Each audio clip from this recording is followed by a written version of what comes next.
माझ्या कथेचे नाव आहे धर्म.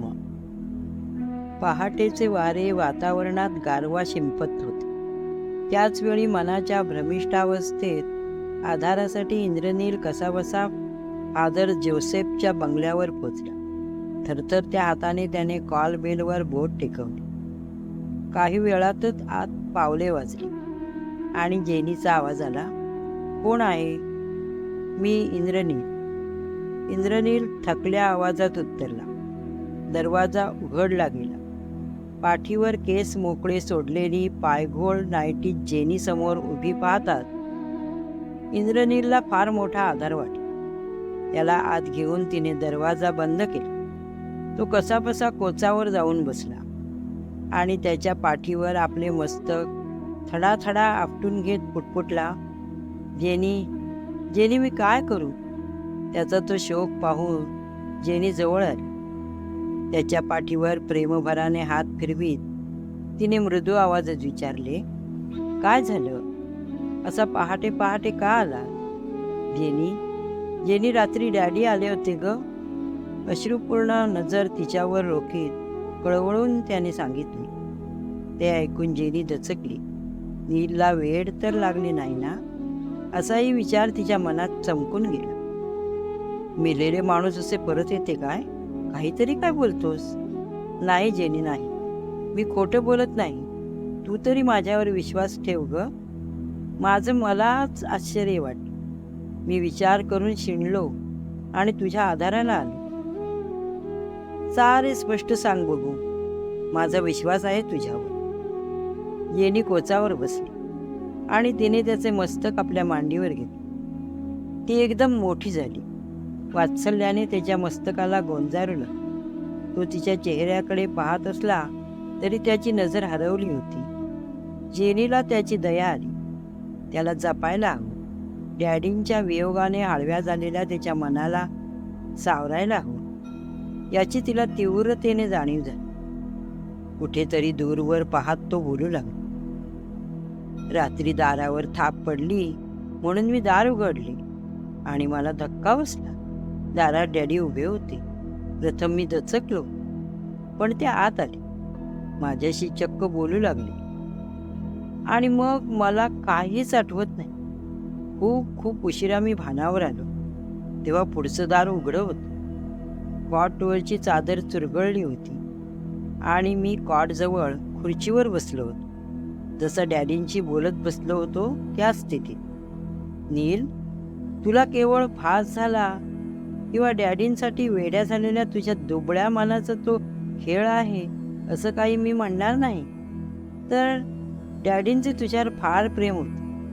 त्यांचा आत्मा तुझ्याभोवती घुटमळत असेल म्हणून ते तुला भेटायला आले असणार. माणूस मरते असला तरी आत्मा अमर आहे असं तुझा हिंदू धर्म सांगतो ना." इंद्रनीलला तिचे सांत्वनाचे बोल ऐकत शांतपणे पडून राहिले.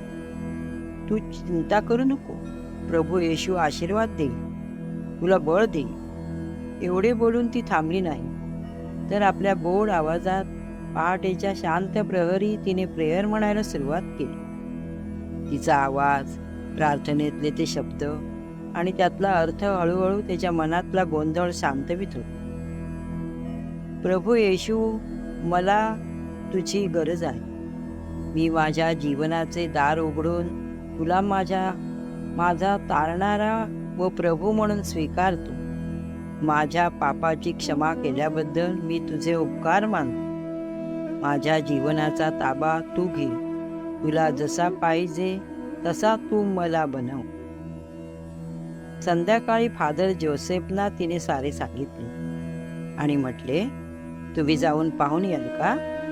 "हो हो, येतो की."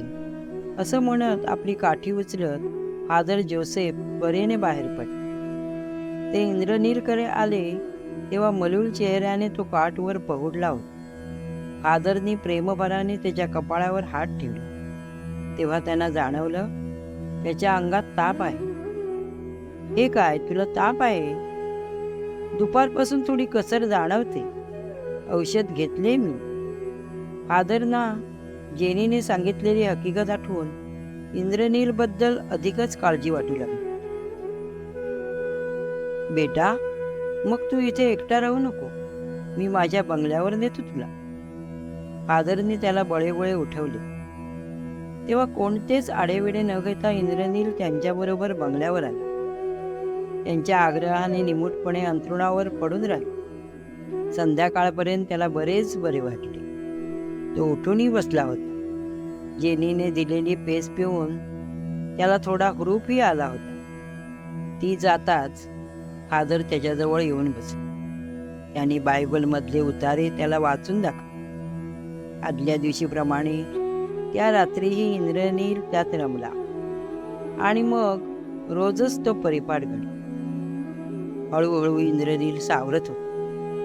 जेनी आणि फादर त्याच्या हळव्या मनाला आवर्जून जपत होते. इंद्रनील आता स्वतःला कामात गुंतवून घेऊ लागला. रोज रात्री फादर बरोबरच्या मैफलीत तो अधिकाधिक येशूच्या जवळ जातो.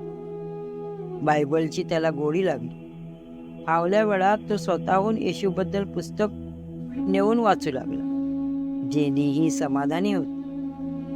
तो सावरला असल्याची तिची खात्री पटत होती. पूर्वीसारखा तो आता अति भावविव्हल होत नव्हता. तसाच विमनस्कपणे बसूनही राहत नव्हता. तर डॅडींच्या आठवणीत तो आपुलकीने आणि शांतपणे फादरना आणि जेनीला सांगत आहे. त्यांची स्वप्न आपण कशी सत्यात उतरवणार यावर बोलत राहायचा. असेच काही महिने निघून गेले.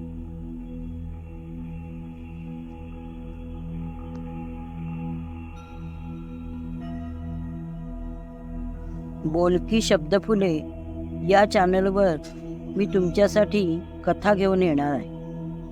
कथा आवडली तर चॅनलला सबस्क्राईब करा. व्हिडिओला लाईक, शेअर आणि कमेंट करा. आज इथेच थांबूया. भेटू पुन्हा पुढच्या भागात.